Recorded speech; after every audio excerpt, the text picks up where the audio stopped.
In this episode, we are going to look into the greater incidence of migraine in females. We'd like to know the causes for that and what kind of supports we need to give them to handle their disease.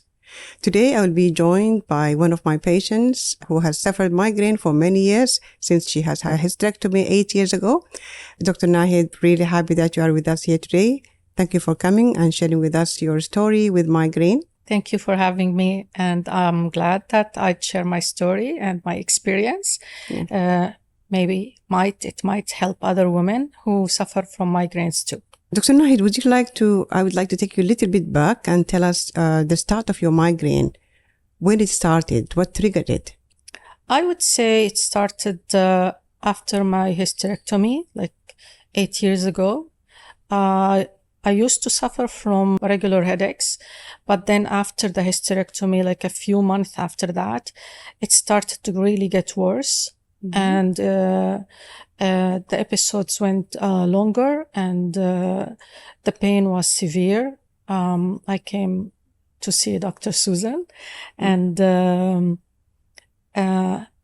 she described it as migraines. And then until now, the pain got worse and worse until recently. So immediately after hysterectomy, your headache was worse, and then after some time, I think you mentioned that it gets better and settled. It became really worse to the extent that I'd spend a few days at the hospital, and it started with headaches. But then there would be nausea, black spots, a lot of sweating, and severe neck problems, and then headaches. Mm-hmm. And I couldn't open my eyes. I couldn't look at the light. I couldn't function. Mm-hmm. My days sometimes would start for 2-3 days, continue for 2-3 days. Mm. And it became so bad that every time I get those migraines, I had to go to the hospital for treatment. These are the typical symptoms, of course, of migraine headache, as we described earlier. Dr. Nahid, I know that migraine can be very disruptive and very disabling for your family life, for your social life, even your professional life. And I know that you have so many stories how your life has been disturbed by migraine. Would you like to share with us some of these stories? Yeah, it can be really tiring for women, especially because they have to manage a house. And one of those episodes that I had was I went out with my family, and this is to show that I don't know when and how and what triggers migraines. I went out with my family, my whole family, and we were having lunch at a very nice restaurant, and the smell was amazing. But when the food came, right away I started to feel nauseated and dizzy, and I would see black spots, and I got so tired, and the headache started. I couldn't even move, and my son had to walk me to the car.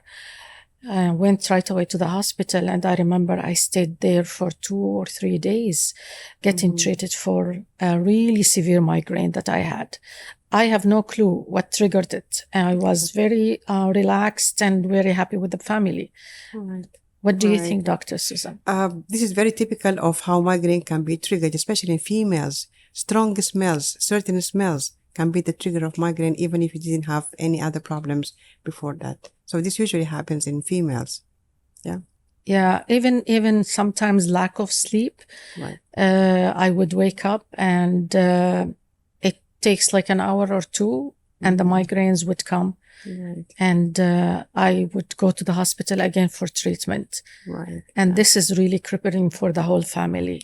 Okay, yeah. We couldn't make any arrangements, any appointments. They were always wondering, would I have a migraine? Would something happen to me? And this is something really that's yeah. This is a negative impact usually of how migraine sufferers, they have their life being ruined by having all of a sudden attacks, so that they cannot plan for any events, they cannot involve in social lives.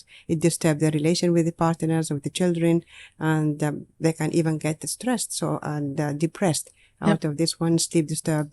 So many other issues also related to their migraine. You're right. Okay, doctor, why would a hysterectomy trigger a migraine? A hysterectomy, which is removal of the uterus, especially if it is coupled with removal of ovaries, will lead to a rapid and dramatic drop of estrogen. And estrogen is the female sex hormone that regulates many things in our body. And also, really, the drop of estrogen usually leads to migraine, and that's what we see for patients who get migraine associated with their menstrual cycles. Mm-hmm. Yeah. So, how exactly does hormonal changes affect migraines? As I mentioned, the estrogen, it leads to stability of the brain cortex, and people with migraine, usually they have very sensitive brain cortex, and they have sensitive brain receptors in the brain. So the drop of estrogen will lead to excitability of the brain cortex, as well as increase the sensitivity of the brain receptors in the brain as well. As we also have other hormones, that is a milk hormone, prolactin, that makes headache more worse in females. And that's why we feel always that females suffer migraine more often than males. We have almost a threefold of females as compared to male suffers migraine. And the other point that also this male sex hormone testosterone is considered as protective, and that's why we don't see a lot of migraine in men as compared to women. Oh, when was it discovered that men get less migraines than women? Migraine itself is a very old disease. It's a very ancient disease. It has been described in old Egyptians' records, and like a bad headache.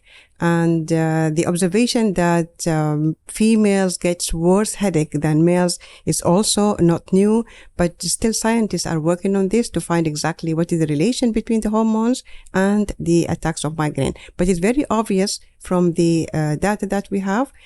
Estrogen is related very much to the attacks of migraine. And one point that I have to mention, before puberty, boys and girls have very equal incidence of getting migraine. But after puberty, usually the equation changes and the female gets worse as compared to male until after menopause, when again there is a drop of estrogen. Then at that time also the headache eases and the migraine gets better. So at what age do women get migraines, experience migraines?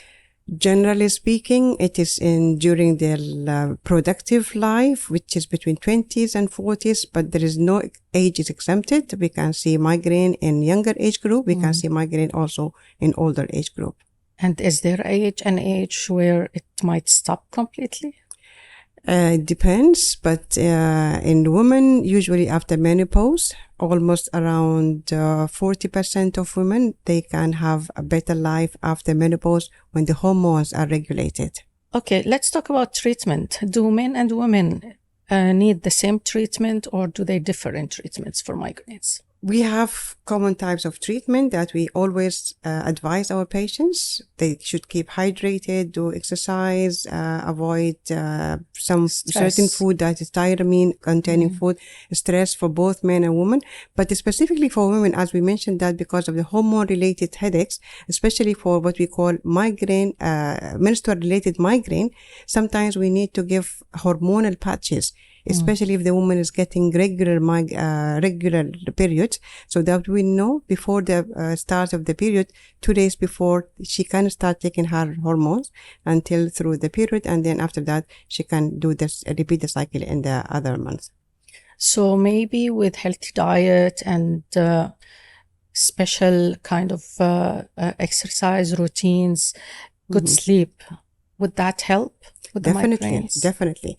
Avoiding stress, having a healthy lifestyle in general, doing exercise, regular sleep pattern, because any change of routine, because many of patients who have migraine, if they have disturbed sleep, whether that they have less sleep hours or long sleep hours, especially during vacations, they suffer migraine. So this is the general advice that we usually give our patients. So Dr. Nahi, thank you very much for joining us today and sharing your story. We really hope that it will be helpful for other people who suffers migraine as you did.